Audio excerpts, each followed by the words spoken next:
Here's your wrestling news for January 3rd, 2022. And we're starting off today with Raw, as this week's intro was cut short by the Bloodline, who began what can only be described as a hostile takeover of the Red brand. Fresh off their defeat to John Cena and Kevin Owens on the final SmackDown of 2022, the group were in a foul mood, and things only got worse when Kevin Owens showed up. The prizefighter attempted to take out the faction all by himself, only to be blocked by Adam Pearce, who ordered security to escort the Bloodline out of the arena.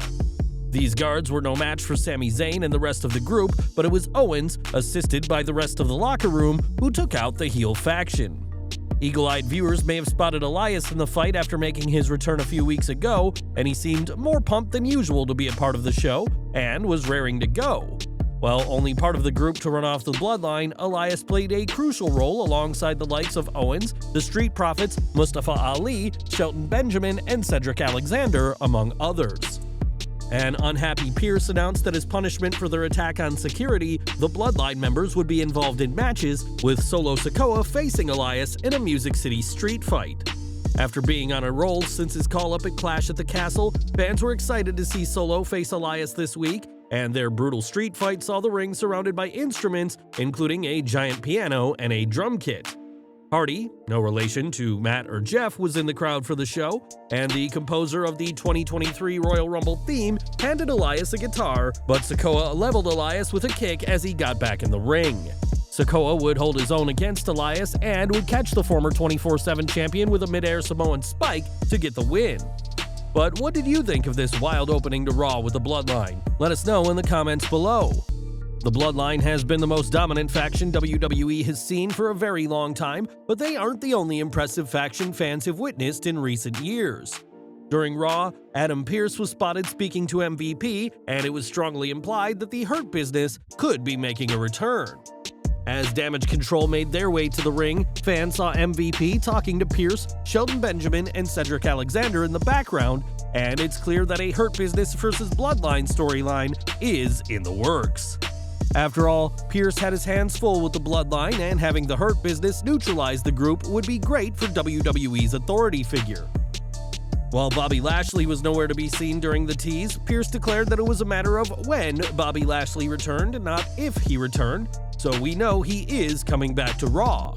According to sources, there have been a lot of talk about Roman Reigns versus Bobby Lashley, with the belief that Lashley is one of the few credible threats that is yet to challenge for the undisputed WWE Universal Championship.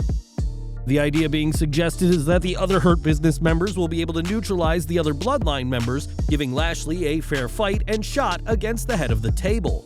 MVP would have the wisdom to have Lashley prepared for Paul Heyman, and the idea backstage is that Lashley's second WWE title win, which came about thanks to interference by Reigns, would be a focal point of the angle. It may just be a matter of time before Reigns and Lashley lock horns, but another idea being thrown around is for the Hurt Business to capture the undisputed WWE Tag Team titles.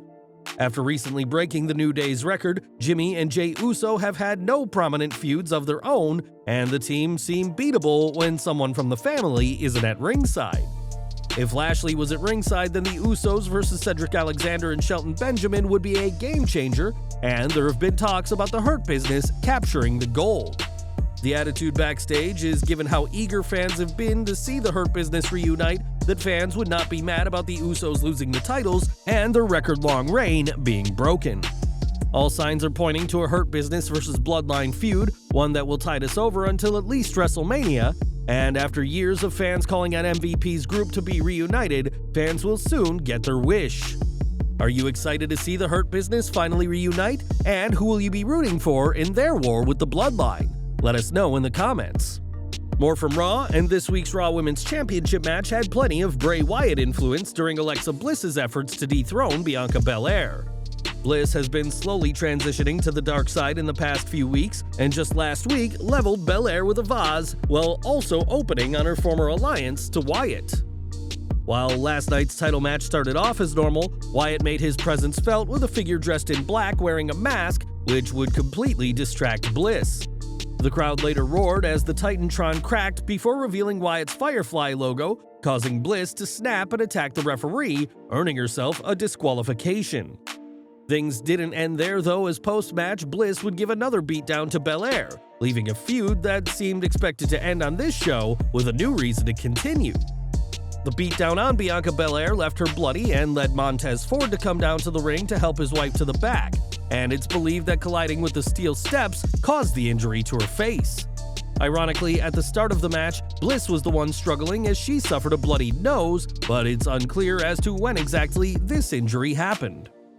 WrestleMania 39 is right around the corner, so it is the worst possible time for any WWE superstar to suffer an injury, and we hope for both women that it is nothing too serious. Belair has said that her relationship with Alexa Bliss is done and has only worsened after this match, and it'll be interesting to see how Bliss continues to be affected by Bray Wyatt.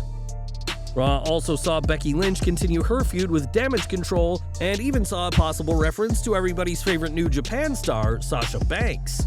Ever since the man's return from injury, she has feuded with Bayley, Io Sky, and Dakota Kai, and this feud only intensified when the trio cost her a shot at the Raw Women's Championship. After Bayley got a win over Lynch a few weeks ago, the role model appeared on Raw to berate the fans, adding that there was no better way to start 2023 than with her teammates. Bayley gloated about her win before Lynch interrupted, calling Bayley a coward and a fraud who has always been comfortable in somebody else's shadow, a line many has seen as a nod to Banks and the Boss and Hug connection. Bayley declined the challenge for a match made by Lynch, but said that the man can go find a partner to face Kai and Sky, while Lynch declared she didn't need a partner. Lynch was all set for a handicap match, but Mia Yim later joined her to make this a tag match and serving as a last-minute addition to the bout. Unfortunately, Yim's appearance proved to be only a temporary help, as while she took out Dakota Kai, Io Sky positioned herself perfectly to hit her finisher and get the pin on Michin. With this loss, Lynch was visibly frustrated after the match, and it seems her feud with Bayley and the rest of Damage Control is far from over. Tomorrow, New Japan will host their annual Wrestle Kingdom event, and this year's show may be the biggest of them all. Not only will stars from New Japan, Stardom, AEW, and WWE compete, but the show will also mark the debut of Sasha Banks, who left WWE in June of last year. When Banks walked out of the May 16th episode of Raw, she didn't do it alone, and she may not debut for New Japan alone, as PW Insider reports. PWInsider.com can exclusively confirm that Banks' WWE Women's Tag Team Championship partner Trinity Naomi Fatu is currently slated to be in Japan. Should Fatu appear in some fashion at Wrestle Kingdom 17 in some fashion, it would be her first appearance in wrestling circles since she and Banks walked out of a May Raw taping. Naomi has been quiet about her wrestling future since walking out, and her former Funkadactyls teammate Cameron has even suggested that Banks manipulated her into walking out of Raw. It hasn't been confirmed whether Naomi is planned to be a part of Wrestle Kingdom, and she could merely be in Japan to support her friend, but we'll have to wait for tomorrow's show to see what happens. More from Raw now, as after missing a recent WWE live event, Austin Theory was back in action and put his United States title on the line. For weeks, Theory has been feuding with Seth Rollins ever since the young superstar came up short in his Money in the Bank cash-in, but Theory proved himself last night. The back-and-forth match had plenty of good spots and close finishes, and the live crowd were eager to see the title change hands. Midway through the match, though, Rollins hurt his leg, and while he was able to hit the pedigree, the injury meant he couldn't pin Theory immediately. When he did make the pin, Theory had been given enough recovery time to kick out, and the closing moment saw Rollins go for the stomp, only for Theory to evade. A low blow, a chop block, and an A-Town down later, and Theory had retained the title, picking up a huge victory over the former WWE World Champion. Raw did not go as Seth Rollins would have hoped, and things were no better for him after the 3-hour show went off the air. As revealed by fan footage, Seth struggled to exit the ringside area, and at one point fell to the ground before getting back up again.